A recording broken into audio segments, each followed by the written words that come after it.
नमस्कार, मैं कमलेश कबीर आपका एक बार फिर स्वागत करता हूं इस नए एपिसोड में।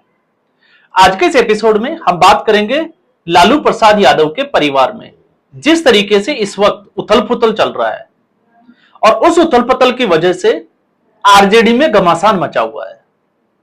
तो आरजेडी जिस स्टेज से इस वक्त गुजर रही है बिहार में, वो अपने आप में इस परिवार के लिए अब यह लग रहा है कि परिवारवाद का जो खतरा, बाकी दूसरी पार्टियों को भी अगर आप देखोगे तो जिस तरीके से उनका असर हुआ, ठीक उसी रास्ते पर अब आरजेडी जा रही है। तो आरजेडी की मुश्किलें इस विधानसभा चुनाव में बढ़ती ही जा रही है, कम होने का नाम नहीं ले रही। पहले आपने देखा तेजस्वी यादव का जिस तरीके से एक ग्राफ को, या तेजस्वी यादव के जो अहमियत थी आरजेडी की, उसको खत्म करने का प्रयास किया गया कांग्रेस पार्टी के द्वारा। कांग्रेस पार्टी ने अपनी बार्गेनिंग बढ़ाने के लिए बिहार का जो चुनाव था, उसका जो मुद्दा था बिहार तेजस्वी वर्सेस नीतीश, उसको राहुल गांधी वर्सेस नरेंद्र मोदी करने में कामयाब हो गई। तो वोट चोरी के मुद्दे से और फिर जिस तरीके से प्रधानमंत्री नरेंद्र मोदी की मां को गाली दी गई, तो यह साफ तौर से दिखा रहा था। और उसके बाद में अगर हम इसके इंपैक्ट को समझते हैं तो मजबूरीवश तेजस्वी यादव को बाद में जब यह समझ में आया कि कांग्रेस पार्टी उनके साथ गेम खेल गई, तो फिर उनको 10 जिलों में, जिन जिलों में वोटर अधिकार यात्रा नहीं गई थी, उन जिलों में बिहार अधिकार यात्रा करनी पड़ी, एक मैसेज देने के लिए कि हां, तेजस्वी यादव जो है वो आज भी बिहार के चुनाव में सबसे आगे नजर आते हैं महागठबंधन में। तो वापस से इस मुकाबले को पूरा प्रयास किया गया कि किसी भी तरीके से तेजस्वी वर्सेस नीतीश कुमार हो जाए। अब इसी बीच जिस तरीके से रोहिणी आचार्य, तो रोहिणी आचार्य के बजाय अगर हम रोहिणी यादव कहें, और लालू प्रसाद यादव का अगर परिवार पे हम नजर डालते हैं तो उनके 9 बच्चे हैं और 2 खुद है। मतलब हम कह सकते हैं कि पूरी एक क्रिकेट की टीम है जिसमें 2 एम्पायर की भूमिका में है, लेकिन एम्पायर चूंकि बुजुर्ग हो गए, थोड़े कमजोर पड़ गए। तो 4 बच्चे, तेजस्वी यादव, तेज प्रताप यादव, मीसा भारती और इसके अलावा रोहिणी यादव, ये चारों इस वक्त सक्रिय राजनीति में हैं। इसके अलावा दूसरी जो लड़कियां हैं लालू प्रसाद यादव की, वो इस बार, या हम कहें कि इस तरीके से राजनीति में सक्रिय नहीं है। अब ऐसी स्थिति में तेज प्रताप यादव पहले ही जो है वो परिवार और पार्टी दोनों छोड़ चुके हैं। और इससे भी बड़ी बात यह है कि अभी आपने देखा कि पिछले 2-3 दिन पहले उनका एक इंटरव्यू वायरल हुआ था जिसमें उन्होंने गीता की कसम खाकर, क्योंकि वो कृष्ण भगवान को मानते हैं, तो गीता की कसम खाकर उन्होंने बोला कि वो किसी भी सूरत में आरजेडी में वापस नहीं जाएंगे। अब यहां पर तेज प्रताप यादव को अगर आप समझने की कोशिश करोगे बिहार की राजनीति में, तो वो एक ऐसी शख्सियत है, हालांकि मैं नहीं मानता कि वो एक बहुत बड़े या बढ़िया तरीके के कोई राजनेता है, लेकिन इतना जरूर कह सकते हैं कि वो मुंहफट है, जितना उनके अंदर है वो उतना ही बाहर निकाल देते हैं। तो इसलिए कोई शक नहीं होना चाहिए, वो जो नेचुरल है, जिस तरीके से वो है उसी तरीके से वो दिखाई देता है। लेकिन तेजस्वी यादव के साथ ये थोड़ा जो है वो अलग है। तेजस्वी यादव पूरे तरीके से जो है वो अपने आप को पॉलिटिशियन की तरीके से डालने में लगातार जो है वो प्रयास करते जा रहे हैं। तो तेज प्रताप यादव, अब इसमें सवाल यह भी उठता है कि तेज प्रताप यादव का ग्राउंड ज्यादा नहीं है, लेकिन कहीं ना कहीं आरजेडी के जो वोटर्स है उनमें कंफ्यूजन जरूर पैदा करने के लिए ये सारी चीजें जो है वो इंपॉर्टेंस रखती है। और तेज प्रताप यादव ने तो यह तक बोल दिया था तेजस्वी यादव के विधानसभा क्षेत्र में जाकर कि देख लीजिए आपका जो विधायक है वो कहां है, पता नहीं, नाच गाने कर रहा है, लेकिन मैं मुसीबत में आपके साथ खड़ा हूं। अब ऐसी स्थिति में रोहिणी यादव, आप रोहिणी आचार्य कहिए या रोहिणी यादव, अब रोहिणी यादव ने फिर जो है वो संकेत दे दिया कि अब वो भी इस परिवार और पार्टी दोनों से दूर जाने का प्रयास कर रही है। तो फिर इसमें जो है वो एक और बात निकल कर आती है कि कहीं ऐसा तो नहीं है कि रोहिणी यादव अपर्णा यादव के रास्ते पर चल पड़े। याद करिए उत्तर प्रदेश का विधानसभा चुनाव, और योगी आदित्यनाथ की 1-2 बार जब अपर्णा यादव ने, आपको पता ही होगा, अच्छाइयों पर बात की, तो फिर उसके बाद में उनको मजबूर होना पड़ा समाजवादी पार्टी छोड़ने के लिए। और समाजवादी पार्टी छोड़ने के लिए जब वो मजबूर हुई तो उसके बाद में वो भारतीय जनता पार्टी में गई। 2022-23 की मैं बात कर रहा हूं। और भारतीय जनता पार्टी ने उनको महिला आयोग का अध्यक्ष भी बनाया। और वो हमेशा जो है वो योगी जी की तारीफ करती है और कहीं ना कहीं राष्ट्रवाद की भी तारीफ की जाती है। तो जहां परिवारवाद भारी होता है या हावी हो जाता है, वहां फिर एक ही रास्ता बचता है और वो है राष्ट्रवाद, क्योंकि आपको एक मैसेज सामने रखना पड़ता है। तो पॉलिटिक्स में, राजनीति में कुछ भी हो सकता है। कल को हो सकता है कि यही रोहिणी आचार्य भारतीय जनता पार्टी या एनडीए में शामिल हो जाए और लालू प्रसाद यादव के, या हम कहें कि आरजेडी के खिलाफ चुनाव भी लड़ सकती है। और चुनाव लई भी लड़ना चाहे तो फिर उनको कोई इस तरीके का अपर्णा यादव की तरह जो है वो एक पद दिया जा सकता है। और जब मैं ये कह रहा हूं तो इसका संकेत कैसे मिलता है? इसका संकेत मिलता है अगर हम इसको 4 बिंदुओं में डिवाइड करके देखें। तो पहला, जिस तरीके से तेजस्वी यादव की जो बस थी, जो बिहार अधिकार यात्रा चल रही है, उसमें संजय यादव जब उनकी कुर्सी पर बैठे तो एक नए विवाद का जन्म हुआ। और उस विवाद में सबसे अग्रणी थी रोहिणी आचार्य। उनका अगर आप ट्विटर हैंडल देखोगे तो आपको उसका अंदाजा लग जाएगा। मतलब साफ तौर से संजय यादव को लेकर जिस तरीके से आरजेडी इस वक्त आगे बढ़ रही है, उससे लालू यादव का जो परिवार है वो असहज है। क्यों असहज है? क्योंकि इस वक्त तेजस्वी यादव, संजय यादव जिस तरीके से पार्टी को चला रहे हैं, तेजस्वी यादव उसी तरीके से चल रहे हैं। फिर चाहे वो किस नेता को आगे लाना है, किसको टिकट देना है, क्या डिसीजन लेना है, वो सब कुछ परिवार को बाद में पता चलता है, जबकि डिसीजन मेकिंग जो है वो पहले ही हो जाती है। और संकेत ये भी आ रहे हैं कि इसको लेकर लालू यादव और राबड़ी यादव वो भी तेजस्वी यादव से थोड़ी नाराज दिखाई दे रहे हैं। और संजय यादव इस वक्त पूरे तरीके से पूरी पार्टी में जो है वो अपनी पैठ बना चुके हैं। अब इससे तेजस्वी यादव किस तरीके से निपटेंगे आने वाले समय में, क्योंकि 1-2 दिन में एक बहुत बड़ा डेवलपमेंट अब बिहार में नहीं, मैं कहूंगा कि लालू प्रसाद यादव के परिवार में होने वाला है। इस परिवार की एक मीटिंग होने वाली है। तो फिर सवाल यह है कि क्या रोहिणी आचार्य को मनाने के लिए या मना पाने में ये लोग कामयाब होंगे? तो पहला संकेत संजय यादव, तो संजय यादव से खासी नाराजगी जो है वो दिखाई देती है। दूसरा, जिस तरीके से अपने ट्विटर हैंडल पर तेजस्वी यादव और लालू प्रसाद यादव को अनफॉलो करना, यह अपने आप में जो है वो एक बहुत बड़ा डेवलपमेंट है।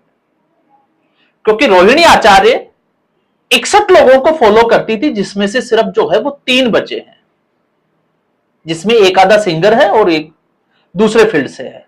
जबकि इसके अलावा उन्होंने आरजेडी अपनी ही पार्टी को अनफॉलो कर दिया है। तो आप समझ सकते हैं, जिसने अपने पिताजी को अनफॉलो कर दिया हो तो मामला जो है वो अब राजनीतिक तौर पर और पारिवारिक तौर पर बहुत आगे बढ़ चुका है।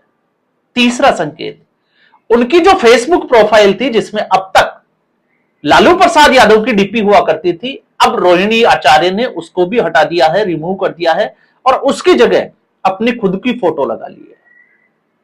अब इसमें आप याद करिए, इससे पहले जब लालू यादव की किडनी खराब थी और विदेश जाकर उनको किडनी ट्रांसप्लांट करवानी पड़ी थी, तो रोहिणी आचार्य ने ही उनकी किडनी दी थी।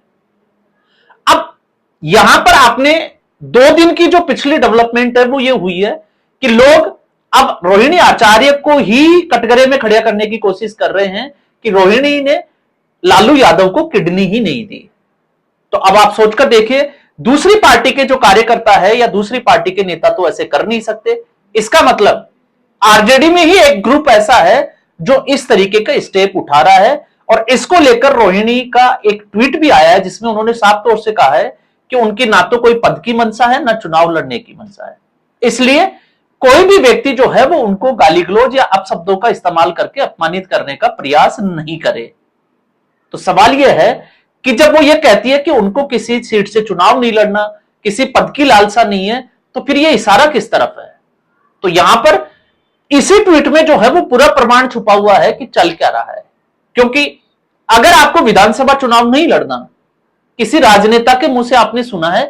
क्योंकि राजनीति एक ही बार मौका देती है कि मैं चुनाव नहीं लड़ना चाहता।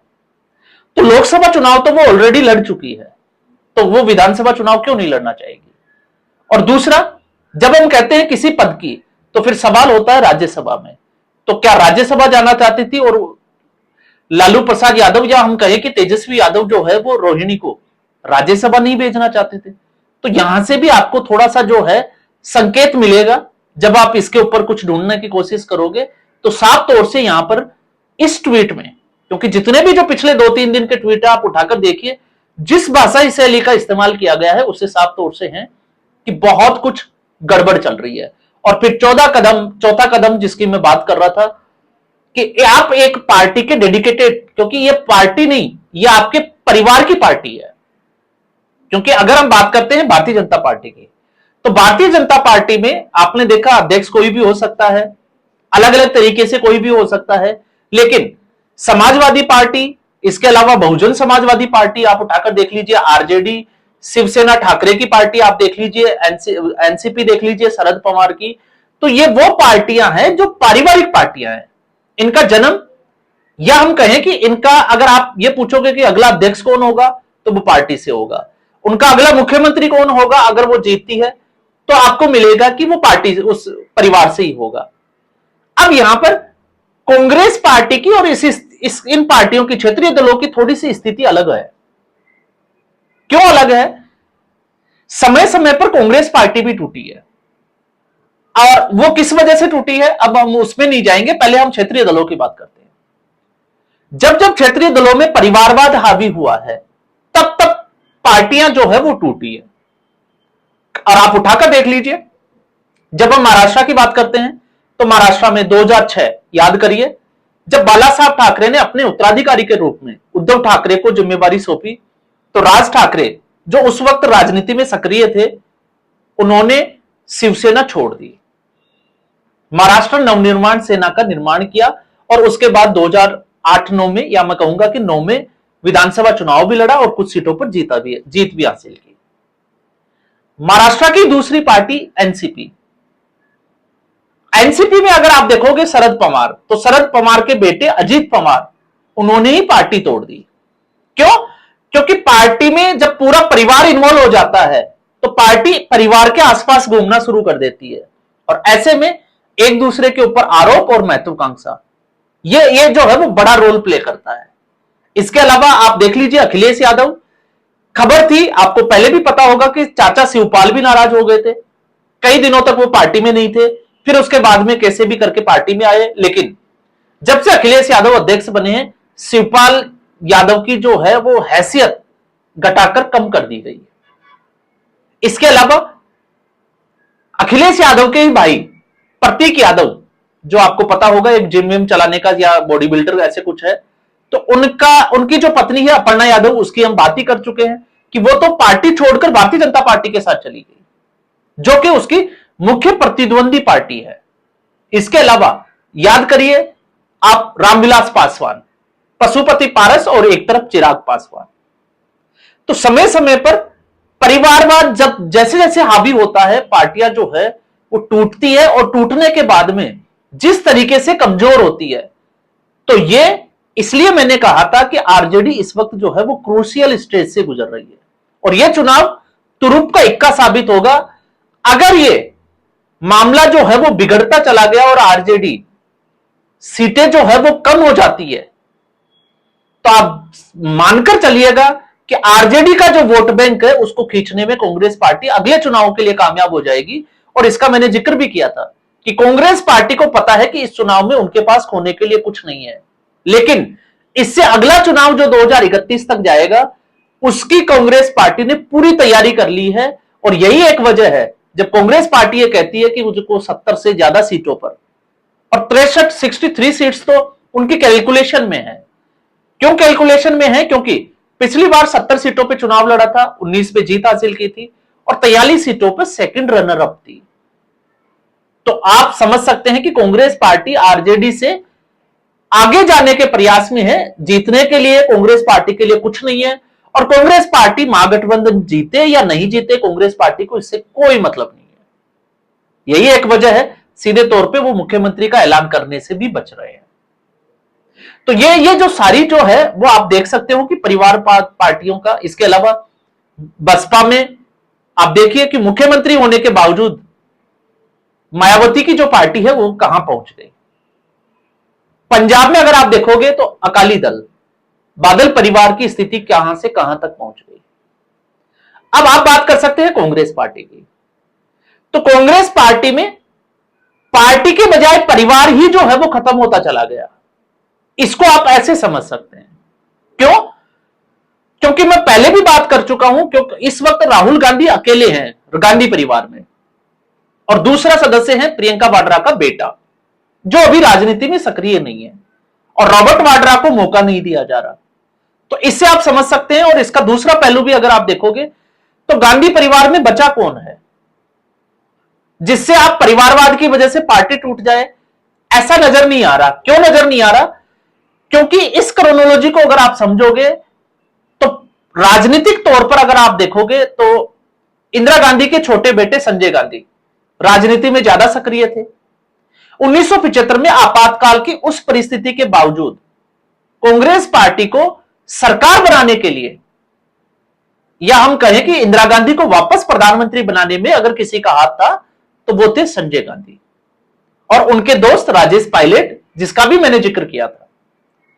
1974 में, सितंबर 1974 में मेनका गांधी के साथ शादी होती है, और यहां पर आप देखिए कि राजनीतिक विरासत पे राहुल गांधी का एक कॉम्पिटिटर आ जाते हैं। अब राजीव गांधी जो कि राजनीति से दूर रहते थे, अब घटनाक्रम बदल जाता है जब 1980 में राहुल गांधी का कॉम्पिटिटर पैदा हो जाता है वरुण गांधी। और उसके बाद के घटनाक्रम को आप उठा के देखोगे तो 1980 में प्लेन क्रैश में जो है वो संजय गांधी की डेथ हो जाती है।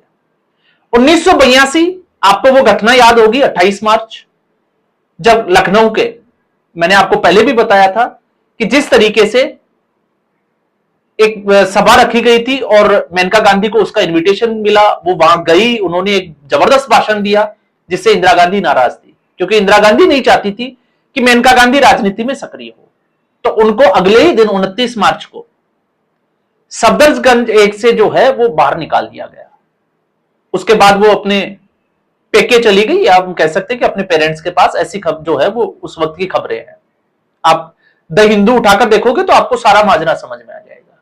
उसके बाद इंदिरा गांधी की हत्या हो गई, उसके बाद राजीव गांधी की हत्या हो गई, और उसके बाद में प्रियंका गांधी की शादी होती है रॉबर्ट वाड्रा की। तो आप देखिए कि रॉबर्ट वाड्रा का परिवार भी खत्म हो गया, एक के बाद एक सनसनीखेज तरीके से। और फिर जो कॉम्पिटिटर थे राजेश पायलट और माधवराव सिंधिया, ये बड़ी इंटरेस्टिंग चीजें हैं, क्योंकि कांग्रेस पार्टी के गद्दावर नेता अपने नेतृत्व की कुशलता की वजह से और अपनी भाषा शैली की वजह से, अगर कोई दो नेताओं का जिक्र करना हो तो फिर वो आपको मिलेगा जिनकी पकड़ जो है वो हर व्यक्ति तक, हर डानी तक थी, वो थे राजेश पायलट। तो जून 2000 का वो समय, 11 जून आई थिंक, आप देखिए उनके साथ क्या हुआ था। और फिर माधवराव सिंधिया। तो कांग्रेस पार्टी में परिवारवाद रहा ही नहीं, सिर्फ और सिर्फ राहुल गांधी के इर्द गिर्द जो है वो परिवारवाद घूमता है। इसलिए पार्टी टूटने का खतरा नहीं है, लेकिन पार्टी किस हाशिए पर आ गई ये आप समझ सकते हैं। तो इस एपिसोड में बस इतना ही। उम्मीद करूंगा वीडियो एपिसोड आपको पसंद आया होगा। वीडियो को लाइक करें, शेयर करें, चैनल जरूर सब्सक्राइब करें। धन्यवाद।